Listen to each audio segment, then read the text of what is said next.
Azad Samaj party की 2022 के चुनाव में होगी धमाकेदार एंट्री। आजाद समाज पार्टी काशीराम के प्रदेश अध्यक्ष एवं पूर्व एमएलसी सुनील कुमार चित्तौड़ ने प्रेस वार्ता को संबोधित करते हुए कहा कि आजाद समाज पार्टी की 2022 के चुनाव में धमाकेदार एंट्री होगी। आजाद समाज पार्टी बरेली मंडल की समीक्षा मीटिंग को लेते हुए मंडल और जिला स्तर के पदाधिकारियों से संगठन को शीघ्र ही बूथ स्तर तक गठित करने की अपील की एवं शीघ्र ही बूथ कमेटियों को गठित करने का निर्देश जारी किया। उत्तर प्रदेश सरकार की चुनाव से पूर्व में की जा रही प्रधानमंत्री और मुख्यमंत्री की घोषणाओं से सावधान रहने की अपील करते हुए कहा कि भाजपा के नेताओं की नियत उत्तर प्रदेश की जनता के लिए ईमानदार वाली होती तो ये भाजपा के सरकार के लोग 2017 की सरकार बनने के तुरंत बाद ही विकास के कार्य शुरू करा देते। अब चुनाव से 1.5 महीने पहले उद्घाटन की घोषणा करना जनता को गुमराह करने एवं धोखा देने की सोच है। उत्तर प्रदेश का शिक्षित बेरोजगार नौकरी के लिए परेशान है। शिक्षित बेरोजगार आए दिन धरना प्रदर्शन करके अपने गुस्से का इजहार कर रहे हैं। 69,000 शिक्षकों की भर्ती में किए गए आरक्षण घोटाले के विरोध में लगभग 1 वर्ष से हजारों शिक्षित बेरोजगार लखनऊ इको गार्डन में धरना प्रदर्शन कर रहे हैं, लेकिन सरकार उनकी मांग नहीं मान रही है तथा कई बार छात्रों पर लाठियां बरसाई गई हैं। किसानों को डीएपी खाद भी नहीं मिल पा रही है। उत्तर प्रदेश में महिलाओं और लड़कियों का घर से निकलना मुश्किल हो गया है। प्रत्येक दिन बलात्कार और गैंगरेप की घटनाओं और हत्याओं का ग्राफ तेजी से बढ़ रहा है। उत्तर प्रदेश में दलित एवं पिछड़ा वर्ग एवं मुस्लिम एवं सिख अल्पसंख्यक समाज के लोगों में बहुत ही निराशा है। ये वर्ग अपनी सुरक्षा के लिए चिंतित है। ऐसे समय में आजाद समाज पार्टी के राष्ट्रीय अध्यक्ष चंद्रशेखर आजाद के नेतृत्व में तेजी से बहुजन समाज के लोग भाईचारा बनाकर संघर्ष के रास्ते पर निकल रहे हैं। आजाद समाज पार्टी उत्तर प्रदेश में बाबा साहब डॉक्टर भीमराव अंबेडकर और मान्यवर काशीराम साहब की विचारधारा को आगे बढ़ाते हुए बहुजन समाज के लोगों के हितों के लिए कार्य करने के प्रति दृढ़ संकल्पित है। आज मैं यहाँ बरेली मंडल के जो पदाधिकारी हैं उनसे संगठन की समीक्षा करने के लिए आया था। साथ ही साथ जो बरेली मंडल से हमारे पार्टी से लड़ने वाले इच्छुक व्यक्ति हैं उनसे भी परिचय करना था मुझे। बाकी पार्टी की जो गतिविधियां हैं उस संबंध में जो आवश्यक दिशा निर्देश हैं वो भी मुझे देने थे। आजाद समाज पार्टी की बरेली मंडल की कितनी सीटों पर चुनाव लड़ रहे हैं? अभी हम लोग बरेली मंडल में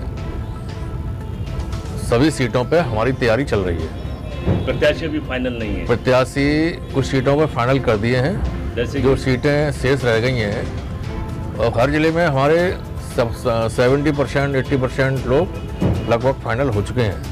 उत्तर प्रदेश की कितनी सीटों पर आजाद समाज पार्टी चुनाव लड़ रही है? मैक्सिमम सीटें हम लोग लड़ेंगे। मैक्सिमम में कितनी? लगभग 200 से भी ज़्यादा लड़ेंगे। 200 से ज़्यादा। उसमें महिलाओं की भागीदारी कितनी होगी? महिलाएं तो अब वो देखिए, हमारी पार्टी से जो भी महिलाएं उम्मीद कर रही हैं उनको हमने किसी को भी छोड़ा नहीं है, सबको कंसीडर किया है। फिर भी लगभग 50 महिला उम्मीदवार होंगी 200 में?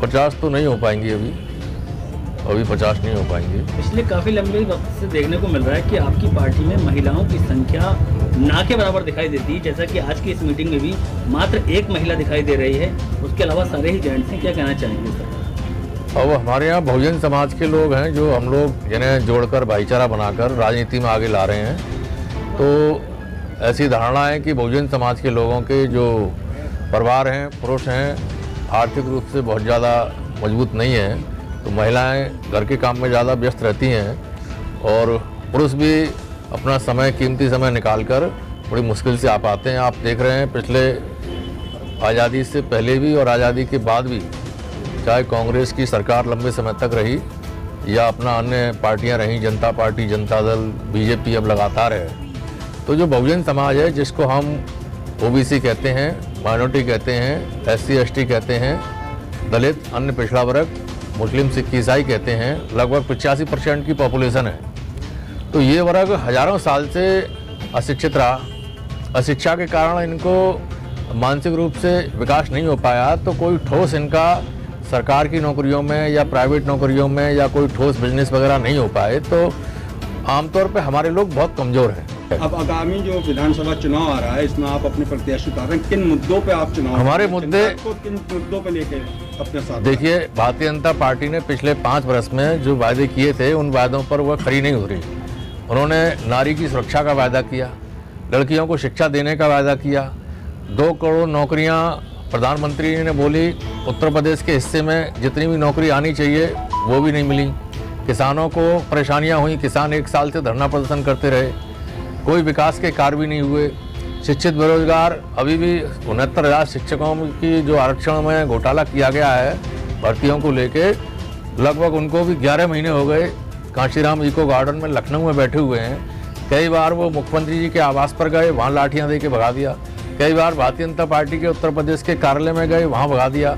ये सब मुद्दे बीजेपी के रहे, आपके अपने कौन से मुद्दों के साथ आप चुनाव लड़ेंगे? हमारा मुद्दा है कि जो भारत का संविधान प्रत्येक नागरिक को बराबरी का दर्जा देता है, शिक्षा के क्षेत्र में, स्वास्थ्य के क्षेत्र में, रोटी कपड़ा मकान के क्षेत्र में, रोजगार के क्षेत्र में, सुरक्षा के क्षेत्र में, ये हमारे सब मुद्दे हैं। कि आपने कहा कि विकास के मुद्दों पे हाँ, विकास के चुनाव होता है, तो आपकी पार्टी किस तरीके के विकास करेगी यहाँ पे? हाँ, हम लोग जो जनता की आम समस्याएं हैं उनको हम लोग देखेंगे। उनमें पानी है, बिजली है, नाली खरंजा है, उनके लिए मकान की व्यवस्था है, हाँ, हर प्रकार की सुविधाएं सबसे करेंगे। बड़ा मुद्दा हमारे यहाँ महिलाओं की सुरक्षा को लेकर है, जो आज है नहीं। बिल्कुल बिल्कुल। उत्तर प्रदेश के अंदर पिछले 5 वर्ष में 6-6 साल से लेकर 50 साल तक की बहन बेटियों के साथ में गैंग रेप हुए और नई एक स्टाइल पैदा कर दी इस सरकार ने कि जो लोग रेप करते हैं वो रेप करने के बाद मर्डर भी करके जाते हैं। पहले ऐसा नहीं होता था।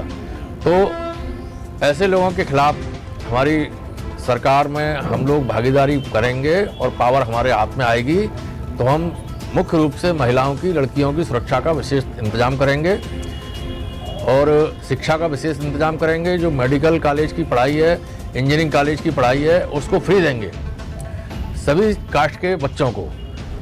क्या चित्तौड़ साहब MIM से आज़ाद समाजवादी पार्टी का गठबंधन होगा?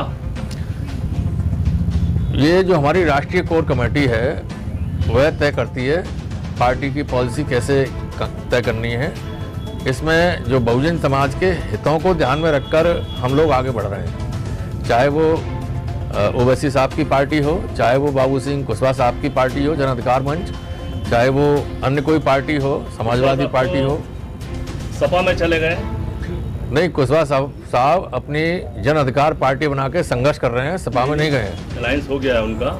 क्या आज़ाद समाज पार्टी 2022 के चुनाव में गठबंधन के साथ चुनाव में उतरेगी या अकेले चुनाव लड़ेगी? अभी हमारा प्रयास है कि हम भारतीय जनता पार्टी को रोकने के लिए गठबंधन वाले रास्ते पर चल रहे हैं।